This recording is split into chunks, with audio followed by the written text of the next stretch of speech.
Welcome to SIS corner. എല്ലാവരും safe ആയിട്ടിരിക്കണമെന്ന് വിശ്വസിക്കുന്നു. ഇന്ന് ഞാൻ വന്നിട്ടുള്ളത് ഒരു സന്തോഷം നിങ്ങളുടെ കൂടെ പങ്കുവെക്കാനാണ്. ഇപ്പോൾ കുറച്ച് ദിവസമായിട്ട് നമ്മളങ്ങനെ സന്തോഷ കാര്യങ്ങളൊന്നും കേൾക്കാറില്ല. അതുപോലെ തന്നെ ഈ ലോകത്ത് ഒരുപാട് ദുരിതങ്ങളാണ് നടക്കുന്നത് അല്ലേ. അപ്പോൾ അതിൻ്റെ ഇടയിൽ നമ്മളുടെ കുറേ അറിയുന്നവർ ഫ്രണ്ട്സൊക്കെ നമ്മളെ വിട്ട് പിരിഞ്ഞിട്ടുണ്ട്. അപ്പോൾ അതെല്ലാം കേൾക്കുമ്പോൾ ഒരു ഭയങ്കര വിഷമമാണ്. ആർക്കും പണ്ടത്തെ ഒരു ജനുവരിയിലുണ്ടായിരുന്ന മനസ്സമാധാനമൊന്നും നമുക്ക് കിട്ടുന്നില്ല ആ ഒരു മാസം കഴിഞ്ഞപ്പോൾ. പക്ഷേ എങ്കിലും ചില കാര്യങ്ങൾ കുഞ്ഞു കുഞ്ഞു സന്തോഷങ്ങൾ നമ്മൾ തേടി എത്താറുണ്ട്. അപ്പോൾ അതുപോലെ തന്നെ ഈ ഒരു സമയത്താണെങ്കിൽ പോലും കഴിഞ്ഞ ആഴ്ച എനിക്കും സന്തോഷിക്കാൻ പറ്റുന്ന ഒരു കുഞ്ഞു കാര്യം വന്നിട്ടുണ്ട്. അപ്പോൾ അതെന്താണെന്ന് ചോദിച്ചാൽ ഇപ്പോൾ നിങ്ങൾക്ക് തംബ്നെയിൽ കണ്ടപ്പോൾ തന്നെ മനസ്സിലായിട്ടുണ്ടാവും. ഈ വീഡിയോൻ്റെ തംബ്നെയിൽ കണ്ടപ്പോൾ തന്നെ എൻ്റെ ഫ്രണ്ട്സിനൊക്കെ മനസ്സിലായിട്ടുണ്ടാവും എന്താണ് കാര്യം എന്ന്. അപ്പോൾ അത് നിങ്ങളോട് അറിയാത്തവർക്ക് എല്ലാവർക്കും വേണ്ടി ഷെയർ ചെയ്യാൻ വേണ്ടിയിട്ടാണ് ഞാൻ വന്നിട്ടുള്ളത്. വേറൊന്നുമല്ല, ഞാൻ ഒരു ഗൃഹലക്ഷ്മി മാഗസിൻ നിങ്ങൾക്ക് അറിയാമല്ലോ, അതിൽ ഒരു കുക്കറി കോമ്പറ്റീഷൻ ഉണ്ടായിരുന്നു, ഹണി കണ്ടസ്റ്റ്. അപ്പോൾ അതിൽ ഞാൻ പങ്കെടുത്തിട്ടുണ്ടായിരുന്നു. നവംബറിലാണ് ഞാൻ റെസിപ്പിയൊക്കെ അയച്ചിട്ടുണ്ടായിരുന്നത്. അപ്പോൾ അതിൽ ഫസ്റ്റ് പ്രൈസ് വിന്നറായിട്ട് എന്നെയാണ് സെലക്ട് ചെയ്തിട്ടുണ്ടായിരുന്നത്. അപ്പോൾ അതിന് മുന്നേ ഞാൻ ആ റെസിപ്പിയൊക്കെ പറയുന്നതിൻ്റെ മുന്നേ തന്നെ ഞാൻ എങ്ങനെയാണ് ഈ കുക്കിങ്ങിലേക്ക് വന്നതെന്നുള്ളതിൻ്റെ ചെറിയൊരു ഇൻട്രൊഡക്ഷൻ പറയാം. എന്ന് ഞാൻ കുറേ പേര് ചോദിക്കാറുണ്ട് എൻ്റെ അടുത്ത്, എപ്പോഴാണ് കുക്കിംഗ് സ്റ്റാർട്ട് ചെയ്തത്, ഏത് പ്രായത്തിലാണ്. അപ്പോൾ ഞാൻ തുടങ്ങിയിട്ടുണ്ടായിരുന്നത് എൻ്റെ 13 വയസ്സിലാണ് കുക്കിംഗ് സ്റ്റാർട്ട് ചെയ്തിട്ടുള്ളത്. അത് കുക്കിംഗ് ഞാൻ വീട്ടിലേക്ക് വേണ്ടി ചെയ്തതൊന്നുമല്ല. എൻ്റെ സ്കൂളിൽ ഞാൻ ഒരു കോമ്പറ്റീഷന് വേണ്ടിയിട്ട്, സ്കൂളിൽ പണ്ട് വർക്ക് എക്സ്പീരിയൻസ് കോമ്പറ്റീഷൻ ഉണ്ടാവുമല്ലോ, ഇൻ്റർ സ്കൂൾ കോമ്പറ്റീഷൻ. അപ്പോൾ അങ്ങനെയാണ് 8th ഉം 9th ഉം ഞാൻ പാലക്കാട് ഡിസ്ട്രിക്റ്റ് ഫസ്റ്റായിരുന്നു. അപ്പോൾ അങ്ങനെയാണ് എൻ്റെ ജേർണി ഓഫ് കുക്കിംഗ് സ്റ്റാർട്ട് ചെയ്തത്. പിന്നെ അത് കഴിഞ്ഞ് നമ്മൾ കുറേ ഓരോ കാര്യമായിട്ടുള്ള കുക്കിങ്ങൊക്കെ തുടങ്ങിയത് കല്യാണം കഴിഞ്ഞിട്ടായിരുന്നു. അപ്പോൾ ആ സമയത്താണെങ്കിലും ഇപ്പോൾ മമ്മിയുടെ റെസിപ്പീസ് ആണെങ്കിലും, മമ്മിയുടെ ഉമ്മാൻ്റെ വല്യമ്മാൻ്റെ റെസിപ്പീസ് ആണെങ്കിലും, ഡാഡിയുടെ ഉമ്മാൻ്റെ ആണെങ്കിലൊക്കെ നമ്മൾ അതിൽ ഞാൻ കുറച്ചൊരു മാറ്റം വരുത്തി എൻ്റേതായ രീതിയിലാണ് ചെയ്യാറ്. ഒന്നും ഞാൻ അതേപോലെ കോപ്പി ചെയ്യാറില്ല. അപ്പോൾ അതിനെ കുറിച്ചിട്ടും പിന്നെ അതുപോലെ തന്നെ ഞാൻ വേറെ ചില മാഗസീൻസിലും വനിത നിങ്ങൾക്ക് അറിയുന്ന ഒരു മലയാളം മാഗസീനാണ്. അപ്പോൾ അതിലൊക്കെ, അതുപോലെ മാതൃഭൂമി, ഇതിലൊക്കെ ഞാൻ എൻ്റെ റെസിപ്പീസ് അയച്ചു കൊടുത്തിട്ടുണ്ട്. അതെല്ലാം എവിടെ നിന്നും വേറെ നോക്കിയിട്ടുള്ള എൻ്റെ സ്വന്തമായ റെസിപ്പീസാണ്. അതൊക്കെ ഞാൻ പബ്ലിഷ് ചെയ്തതിൻ്റെ കുറച്ചൊരു ക്ലിപ്സ് കാണിച്ചു തരാം.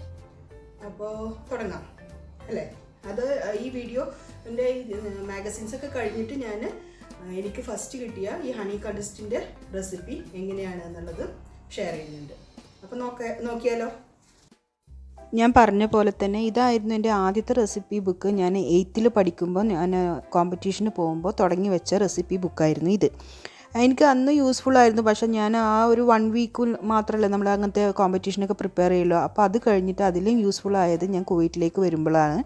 കുവൈറ്റിൽ ഞാൻ കല്യാണം കഴിഞ്ഞ് 98 വരുമ്പോൾ എനിക്ക് ഒരുപാട് യൂസ്ഫുള്ളായി. മമ്മിയുടെ അടുത്ത് നിന്നുള്ള എല്ലാ റെസിപ്പീസും, അതുപോലെ 2 പേർക്ക് ഉള്ള ഫുഡിന് എത്ര ക്വാണ്ടിറ്റി വേണം എന്നുള്ളത് കണക്കാക്കാൻ. നമ്മൾ വീട്ടിലാകുമ്പോൾ ഒരുപാട് പേരുണ്ടാവുമല്ലോ.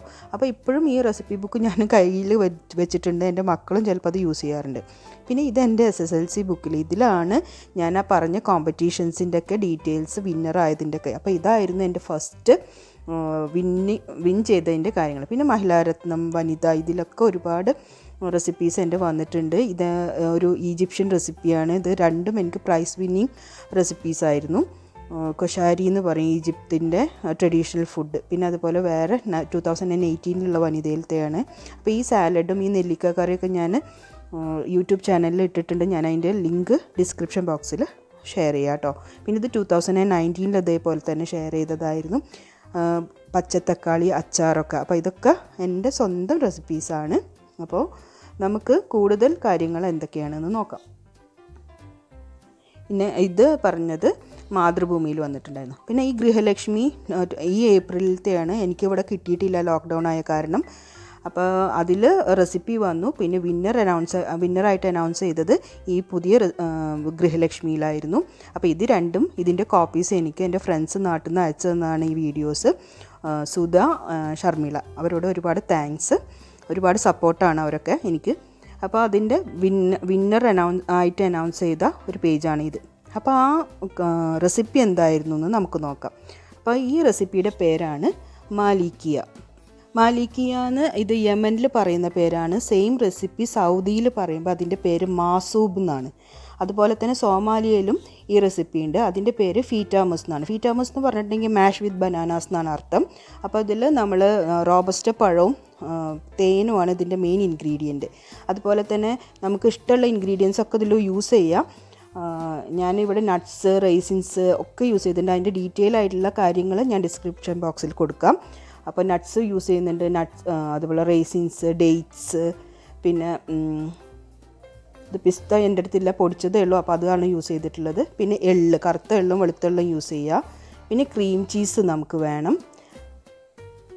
ക്രീം ചീസ് നമ്മൾ എത്രയാണ് ക്വാണ്ടിറ്റി എടുക്കുന്നത്, അപ്പോൾ ഞാൻ ഇതിൽ പൊറോട്ടയാണ് എടുത്തിട്ടുള്ളത്. പൊറോട്ടയ്ക്ക് പകരം, വീറ്റ് പൊറോട്ടയ്ക്ക് പകരം നമുക്ക് കുബൂസൊക്കെ യൂസ് ചെയ്യാം. പിന്നെ കിരി ചീസ് യൂസ് ചെയ്യാം. പിന്നെ ഇത് ക്രീം ആണ് വേണ്ടത്. ക്രീം എൻ്റെ കയ്യിലുള്ള, ലോക്ക്ഡൗൺ ആയിട്ട് എനിക്ക് പോയി വാങ്ങാനുള്ള അവസരമില്ല. അപ്പോൾ ഞാൻ ഇവാപ്പറേറ്റഡ് മിൽക്കും കുറച്ച് കണ്ടൻസ്ഡ് മിൽക്കും കൂടി മിക്സ് ചെയ്താണ് ഈ ഒരു റെസിപ്പി നിങ്ങൾക്ക് കാണിച്ചു തരാൻ വേണ്ടി ചെയ്തിട്ടുള്ളത്. പിന്നെ നമുക്ക് വേണ്ടത് റോബസ്റ്റ പഴം, പിന്നെ ഹണി വേണം. പിന്നെ പൊറോട്ടയാണ്, വീറ്റ് പൊറോട്ടയാണ് ഞാൻ ഇതിലേക്ക് യൂസ് ചെയ്തത്. ഇതിന് പകരം കുബൂസോ ക്രോയ്സോണോ എന്ത് വേണമെങ്കിലും യൂസ് ചെയ്യാം കേട്ടോ. അപ്പോൾ ഞാനിതൊരു കേരള സ്റ്റൈലിലേക്ക് മാറ്റിയെന്നേ ഉള്ളൂ. സാധാരണ യമനിലൊക്കെ യൂസ് ചെയ്യുകയാണെങ്കിൽ അവർ കുബൂസാണ് യൂസ് ചെയ്യുക. അപ്പോൾ അത് പൊറോട്ട പൊടിച്ചെടുക്കണ കാരണം തന്നെ ഞാൻ കൈ കൊണ്ട് അത് അങ്ങനെ അടിച്ചെടുത്തിട്ടൊന്നുമില്ല. ഇനി അതൊന്ന് ചെറുതായി പൊടിച്ചെടുക്കണം. നമുക്ക് നമ്മളുടെ മിക്സിയുടെ ജാറിലിട്ടിട്ട് ഒന്ന് തിരിച്ചെടുക്കുക, അല്ലെങ്കിൽ ഇതുപോലെ ഹാൻഡ് ചോപ്പറിലിട്ടിട്ട് ഒന്ന് തിരിച്ചെടുത്താൽ മതി. വല്ലാതെ പൊടിയണ്ട, ജസ്റ്റ് ഒന്ന് തിരിച്ചെടുത്ത് കുറച്ചൊന്ന് ക്രഷ് ചെയ്തെടുക്കുക, അത്ര മതി. ഞാനൊരു 3 പൊറോട്ടയാണ് എടുത്തിട്ടുള്ളത്. വീറ്റ് പൊറോട്ടയാണ്. സാധാ പൊറോട്ട ആണെങ്കിൽ അത് ചെയ്യാം കേട്ടോ. അപ്പോൾ കുറച്ചുകൂടി ഹെൽത്തി ആയിക്കോട്ടെ എന്ന് വിചാരിച്ചിട്ടാണ് വീറ്റ് പൊറോട്ട ചെയ്തത്. പിന്നെ അതുപോലെ പഴം നന്നായിട്ടൊന്ന് മാഷ് ചെയ്തെടുക്കുക. ഒരു ഫോക്ക് വെച്ചിട്ട് നന്നായിട്ടൊന്ന് മാഷ് ചെയ്താൽ മതി. ഇനി ഇതിലേക്ക് നമ്മൾ പൊടിച്ച് വെച്ചിട്ടുള്ള പൊറോട്ടയാണ് ഇട്ട് കൊടുക്കുന്നത്. നന്നായി പൊടിയരുത്, ഒന്ന് കണ്ടില്ലേ, ഇപ്പോൾ ഈ ഒരു ടെക്സ്ചറിൽ വേണം നമ്മൾ പൊടിച്ചെടുക്കാൻ. അതിലേക്ക് 2-3 ടേബിൾ സ്പൂൺ ക്രീം ചീസ് ചേർത്ത് കൊടുത്ത് നന്നായിട്ടൊന്ന് മിക്സ് ചെയ്തെടുക്കുക. ഇത് വളരെ ടേസ്റ്റിയാണ്, അതുപോലെ ഹെൽത്തിയാണ്, നല്ല റിച്ച് ഫുഡുമാണ് കേട്ടോ. അപ്പോൾ അതിലേക്ക് പിന്നെ ഒരു 4 ടേബിൾ സ്പൂണോളം നമുക്ക് തേൻ ചേർത്ത് കൊടുക്കണം. എല്ലാം കൂടി നന്നായി യോജിപ്പിക്കണം. ആദ്യം ഒരു 2-3 ടേബിൾ സ്പൂൺ തേൻ ചേർത്തിട്ട് പിന്നെ ഒരു ടേബിൾ സ്പൂൺ കൂടി ഹണി ചേർത്ത് കൊടുക്കുക. അപ്പോൾ നമുക്കിത് ലഞ്ചായിട്ടോ അല്ലെങ്കിൽ ബ്രേക്ക്ഫാസ്റ്റ് ആയിട്ടോ ഒക്കെ എടുക്കുക. കുറേ നേരം നമുക്കങ്ങനെ വിശക്കൊന്നുമില്ല. നല്ല ടേസ്റ്റിയാണ്, കുട്ടികൾക്കും ഇഷ്ടമാവും. ഞാൻ ഇതിൽ ക്രീമിന് പകരം നേരത്തെ ഞാൻ പറഞ്ഞു, അപ്പോൾ ക്രീം ഇല്ലാത്ത കാരണമാണ് ഞാനങ്ങനെ ചെയ്തിട്ടുള്ളത്. ക്രീം ഉണ്ടെങ്കിൽ നിങ്ങൾക്ക് ഫ്രഷ് ക്രീം ചേർത്ത് കൊടുത്താൽ മതി. അപ്പോൾ അതും ചേർത്ത് നന്നായിട്ടൊന്ന് ഇളക്കി കൊടുക്കുക. ഇനി അതിലേക്ക് നമ്മൾ എടുത്ത് വെച്ചിട്ടുള്ള റേസിൻസും നട്ട്സും എള്ളും എല്ലാം ചേർത്ത് കൊടുക്കുക. അപ്പോൾ നിങ്ങൾക്ക് അറിയാം, അതുപോലെ ഡേറ്റ്സ് എല്ലാം. അപ്പോൾ എന്താ പറയുക, എല്ലാ റിച്ച് ആയിട്ടുള്ള എല്ലാ ഇൻഗ്രീഡിയൻസും ഇതിൽ വന്നിട്ടുണ്ട്. അതുകൊണ്ട് തന്നെ ചെറിയൊരു ബൗൾ കഴിച്ചാൽ തന്നെ നമുക്ക് കുറേ നേരത്തിന് വിശക്കൊന്നുമില്ല, നല്ല എനർജറ്റിക് ആയിട്ട് നമുക്കിരിക്കും. അപ്പോൾ ഇതെല്ലാം കൂടി മിക്സ് ചെയ്ത ശേഷം നമുക്ക് സെർവ് ചെയ്യാം. അതുപോലെ തന്നെ സെർവ് ചെയ്യുന്ന സമയത്ത് നമുക്ക് കിരി ചീസ് വെച്ചിട്ടോ അല്ലെങ്കിൽ ബാക്കി കുറച്ച് ക്രീം ഒഴിച്ചിട്ടൊക്കെ മേലെ സെർവ് ചെയ്യുന്ന സമയത്ത് ഒഴിച്ചു കൊടുക്കാം. അപ്പോൾ ഇത് ഇനി ഒരു പാത്രത്തിലോട്ട് എടുക്കുന്നുണ്ട്. അതിൻ്റെ മേലെ ഞാൻ ഈ ക്രീമൊന്ന് ഒഴിച്ചു കൊടുത്തിട്ടുണ്ട്. അതിൻ്റെ മേലെ കുറച്ചുകൂടി ഹണി ഒഴിച്ചു കൊടുക്കുക. അപ്പോൾ നമ്മളുടെ മലീക്കിയ ഇവിടെ റെഡി ആയിട്ടുണ്ട്. വളരെ ടേസ്റ്റിയാണ്. എല്ലാവരും ട്രൈ ചെയ്തിട്ട് അഭിപ്രായങ്ങൾ പറയാം. ഈ ഒരു റെസിപ്പിക്കാണ് ഞാൻ ഗൃഹലക്ഷ്മിയിൽ നിന്ന് വിൻ ചെയ്തത്. Thank you for watching.